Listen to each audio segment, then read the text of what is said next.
শুনে কি বলছে আমার রাসূলে একটি কথাই নবীর হাদিসের মধ্যে ঘোষণা করে দিয়েছে, আমার আল্লাহর বান্দা নবীর উম্মত যারা উপদেশ পেল তারা কি কাজ বলতে কইছে জানেন? হক যাকাত রোজা আর হইছে কালেমা, পাঁচটা বানা যার কাছে পবিত্র ভাবে ঠিক রয়েছে তার জন্য কখনো মারিফতের প্রয়োজন পড়ে না। আমি দলিল দিয়ে যাব।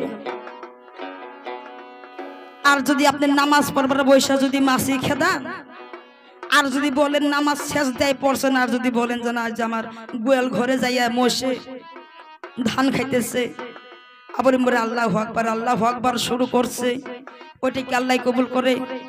জীবনও করবে না। আল্লাহ পাক বলেছে পবিত্র কুরআন শরীফের মধ্যে, আমি মিথ্যা হইতে পারি, আল্লাহর হাদিস কখনো মিথ্যা হবে না।